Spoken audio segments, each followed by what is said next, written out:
በዓለም አቀፉ የንግድ መስመር ላይ ቀውስ የመፍጠር አቅም ያለውና እጅግ ስትራቴጂካዊ በሆነው የሆርሙዝ ወሽመጥ አካባቢ ሌላ የውጥረት ዳመና አጥልቷል።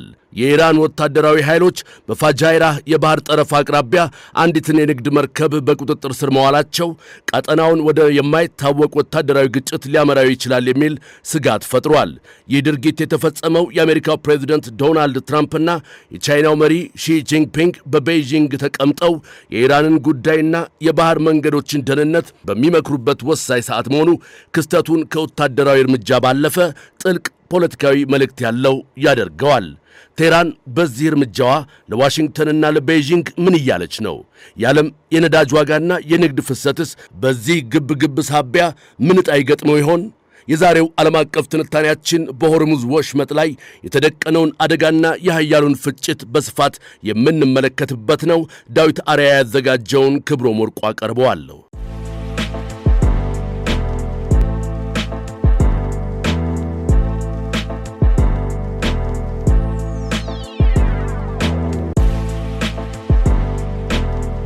በመካከለኛው ምስራቅ የሚታየው የፖለቲካ ትኩሳት ወደ ባህር ቀጠናው በመሸጋገር አዲስና እጅግ አደገኛ መልክ ይዟል። የኢራን አብዮታዊ ዘብ የባህር ኃይል ክፍሎች በተባበሩት አረብ ኤምሬቶች ፉጃይራ የባህር ጠረፍ አቅራቢያ አንዲትን መርከብ በኃይል በመያዝ ወደ ግዛታቸው ማቅናታቸው በዓለም አቀፉ ማህበረሰብ ዘንድ ከፍተኛ ድንጋጤን ፈጥሯል። የዩናይትድ ኪንግደም የባህር ላይ ንግድ ሥራዎች ወይም ዩኬኤምቲኦ እንደገለጸው መርከቧ የተያዘችው ከፉጃይራ በስተሰሜን ምስራቅ 38 ኖቲካል ማይል ርቀት ላይ በሚገኝ ስትራቴጂካዊ ስፍራ ነው።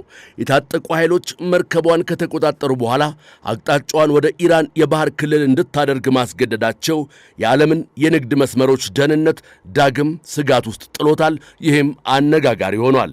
ይህ እርምጃ የተወሰደው ደግሞ የአሜሪካና የቻይና መሪዎች ስለ ቀጣናው ሰላም በቤይጂንግ በሚመክሩበት ወቅት መሆኑ ኢራን በዲፕሎማሲያዊው መድረክ ላይ ያላትን ተሰሚነት በኃይል ለማስከበር እየሞከረች መሆኑን ያሳያል። የሆርሙዝ የባህር ወሽመጥ በዓለም ላይ ካሉ የነዳጅ ማጓጓዣ መስመሮች ሁሉ እጅግ ወሳኙ ነው። የዓለም የነዳጅ ፍላጎት ሲሶ የሚጠጋው በዚህ ጠባብ መስመር በኩል የሚያልፍ በመሆኑ የቀጠናው መታወክ በቀጥታ ከዓለም አቀፍ የኢኮኖሚ ቀውስ ጋር ይያያዛል። ብሉምበርግና ፋይናንሻል ታይምስ እንደዘገቡት መርከቧ መያዟ ከተሰማ በኋላ በነዳጅ ገበያ ላይ የተወሰነ የመረባበሽ ስሜት ታይቷል። የኢራን ባለሥልጣናት እርምጃው የባህር ላይ ደህንነትን ለመጠበቅ የተወሰደ ነው ቢሉም በምዕራባውያን ዘንድ ግን ድርጊቱ የመንግሥታዊ ሽብርና የባህር ላይ ዝርፊያ ተደርጎ ተቆጥሯል። በተለይም መርከቧ በቁጥጥር ስር የዋለችበት አካባቢ ለዓለም አቀፍ መርከቦች ክፍት የሆነ የንግድ መስመር በመሆኑ ድርጊቱ የተባበሩት መንግሥታት ድርጅት የባህር ላይ ሕግን የጣሰ መሆኑን የሕግ ባለሙያዎች ይከራከራሉ። ይህን ክስተት ከቀጠናው ተንታኞች እይታ አንጻር ስንመለከተው ደግሞ የኢራን እርምጃ በውክልና ጦርነት ወይም ፕሮክሲ ዋር እንዲሁም በቀጥታ ወታደራዊ እርምጃ መካከል ያለ ድንበር መሆኑን እንረዳለን። በቤይሩት የአሜሪካ ዩኒቨርሲቲ የቀጠናው ፖለቲካ ተመራማሪ ዶክተር አሊ ሳፋ እንደሚሉት ኢራን አሁን እያሳየች ያለው ግትርነት የተራቀቀ የኃይል ዲፕሎማሲ አካል ነው። እንደ ዶክተር ሳፋ ትንታኔ ቴህራን በሆርሙዝ ወሽመጥ ላይ የምታደርገው እንቅስቃሴ በየመን ከሚታየው የሁቲ አማጽያን ጥቃት ጋር የተቆራኘ ነው። የባህር ላይ ንግድን በማወክ ምዕራባውያን በኢራን ላይ የጣሉትን የኢኮኖሚ ማዕቀብ እንዲያላሉ ለማስገደድ የምታደርገው ጥረት የዓለምን የኢኮኖሚ ደህንነት ታጋች ያደረገ ነው። ይህ ደግሞ በባህር ላይ የሚደረግ የፖለቲካ ቁማር እንጂ ሕጋዊ የባህር ላይ ጥበቃ አይደለም ይላሉ። የክስተቱ ታሪካዊ ዳራ ሲታይ ኢራን ከአሜሪካ ጋር በገባችባቸው የዲፕሎማሲ ፍጥጫዎች ሁሉ የሆርሙዝ ወሽመጥን እንደ መደራደሪያ ካርድ ስትጠቀምበት ቆይታለች። እንደ አውሮፓውያን አቆጣጠር በ1980ዎቹ የነበረው የታንከር ጦርነትና በቅርብ ዓመታት የታዩት የመርከብ ጠለፋዎች ለዚህ ጉልህ ማሳያ ናቸው። ስትራትፎር የተሰኘው የጂኦፖለቲካ ትንታኔ ተቋም እንደሚለው ኢራን በኢኮኖሚ ማዕቀብ በተዳከመች ቁጥር ወታደራዊ ጡንቻዋን በባህር ላይ በማሳየት ዓለም አቀፉ ማህበረሰብ ጫናውን እንዲቀንስላት ትፈልጋለች።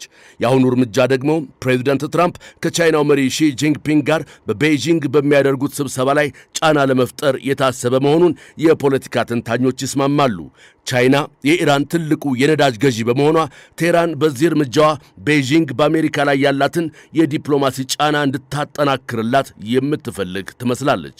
በለንደን የኪንግስ ኮሌጅ የባህር ላይ ደህንነት ባለሙያው ፕሮፌሰር ጃን ጃንሰን በበኩላቸው በበኩላቸው የኢራን አብዮታዊ ዘበኛ የባህር ኃይል የሚከተለው ስልት የግብታዊነትና የቅድመ ዕቅድ ድብልቅ እንደሆነ ይገልጻሉ። ፕሮፌሰር ጆንሰን በፎሬን ፖሊሲ ላይ ባሰፈሩት ጽሑፍ የፉጃይራ ጥቃት በኢራን ወታደራዊ መዋቅር ውስጥ የሚታየውን የግራጫ ቀጣና ጦርነት ያሳያል። ይህ ማለት ደግሞ ሙሉ ለሙሉ ወደ ጦርነት ሳይገቡ ነገር ግን የጠላትን የመከላከል አቅም የሚፈትንና የዓለምን ትኩረት የሚስብ እርምጃ መውሰድ ነው። ይህ ስልት በተለይ በቤጂንግ ለሚገኙት መሪዎች ያለ ኢራን ፈቃድ የቀጣናው ጸጥታ ሊረጋገጥ አይችልም የሚል ጠንካራ መልእክትን ለማስተላለፍ ታስቦ የተከናወነ ነው። በቤጂንግ እየተካሄደ ያለው የመሪዎቹ ምክክር ትኩረትም ይሄው የሆርሙዝ ወሽመጥን ክፍት ማድረግና የኢራንን ግትርነት ማለዘብ ነበር። ሮይተርስ እንደዘገበው ሁለቱ መሪዎች በንግግር ላይ ባሉበት ሰዓት መርከብ መታገቷ በዲፕሎማሲያዊ መድረክ ላይ እንደ ንቀት ተቆጥሯል። የዋይት ሃውስ ባለሥልጣናት ድርጊቱን ተቀባይነት የሌለው የጸብ አጫሪነት ተግባር ሲሉ የገለጹት ሲሆኑ ቤጂንግ በበኩሏ ሁሉም ወገኖች ራሳቸውን እንዲገዙና የባህር ላይ ሰላም እንዲከበር ጥሪ አቅርባለች። ፎሬን አፌርስ የተሰኘው መጽሔት ባወጣው ትንታኔ ደግሞ ኢራን በዚህ እርምጃዋ ያለኔ ፈቃድ በቀጠናው ምንም አይነት ስምምነት ሊደረስ አይችልም የሚል ጽኑ መልእክት ለታላላቆቹ ሀያላን ማስተላለፏን ይጠቅሳል። የቀጠናው የኢኮኖሚ ተንታኝ አህመድ አልኳሪ ኳታር እንደተናገሩት ይህ ውጥረት ለባህረ ሰላጤው ሀገራት ከፍተኛ የኢኮኖሚ ስጋት ነው። ፉጃይራ የዓለም አቀፍ የነዳጅ መርከቦች ማደያና ማረፊያ ናት። እዚህ አካባቢ የሚፈጸም ጥቃት የኢንሹራንስ ዋጋን በከፍተኛ ሁኔታ ይጨምረዋል ይላሉ አልኳሪ።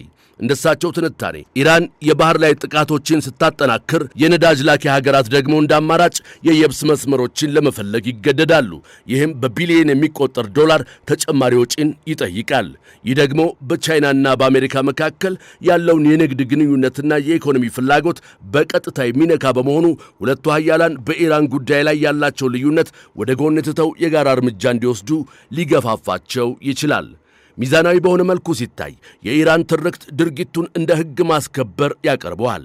የቴህራን ዜና ምንጮች እንደ አልዓላም ያሉ ሚዲያዎች መርከቧ ከዚህ ቀደም ለተፈጸመባት የጥቃት ሙከራ ወይም ለኢኮኖሚ ማዕቀብ ምላሽ የተወሰደ ተመጣጣኝ እርምጃ እንደሆነ ሊገልጹት ይችላሉ።